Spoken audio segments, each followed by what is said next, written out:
Sunu Presse, à la présentation Aïcha Toupam. Sunu Presse vous est offert par le Grand Carnaval de Dakar. Bonjour. La commercialisation de l'arachide, la lettre du garde des Sceaux sur le cas Barthélémy Diaz, les rebondissements dans l'affaire Prodac, entre autres sujets, sont mis en exergue par les quotidiens reçus ce matin. Une campagne à plusieurs vitesses, lit-on dans le journal Sud Quotidien, parlant de la commercialisation de l'arachide à Louga. Sonacos vise à 300 000 tonnes de graines d'arachide. Kaolack démarre timidement et à Diourbel, on note l'absence de points de collecte fonctionnels. À Sonacos, une campagne et des ambitions, lit-on en première page du quotidien national Le Soleil. Revenons toujours sur le démarrage de la commercialisation de l'arachide. La société oléagineuse se fixe un objectif de collecte de 300 000 tonnes et à Diourbel, une vingtaine de camions réceptionnés. Walf Quotidien abonde dans ce même siège et met à sa une rêve brisé pour les paysans. Parlant du faible taux de production arachidière,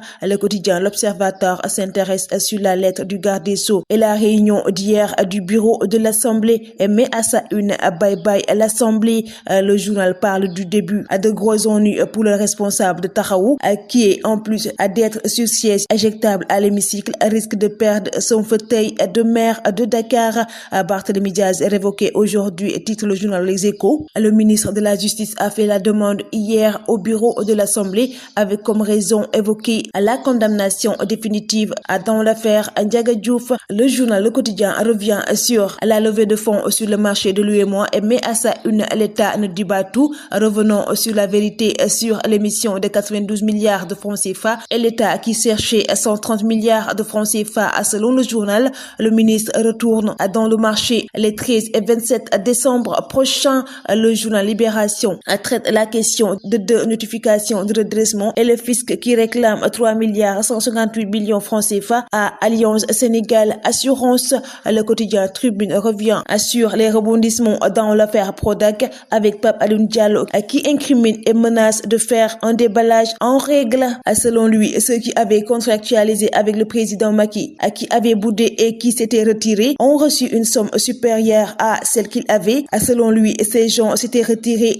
pour des questions d'impôts. La fille du chanteur Ismaël Lo, lourdement condamnée, nous renseigne le journal Rewmi Quotidien. Elle était poursuivie pour escroquerie sur une somme de plus de 500 millions de francs CFA. Le procureur avait requis 2 ans ferme. Les voyages du président en question, lit-on dans Enquête, parlant de la coopération internationale et les voyages coûteux du président pour une diplomatie en quête de résultats. Le journal parle de plus de 20 déplacements en 8 mois. Benzema et Sadio, le remake, à titre le journal Record. Revenons sur le match entre Al-Ittihad et Al-Nassr cet après-midi. Le Carnaval de Dakar célèbre le riche patrimoine culturel africain.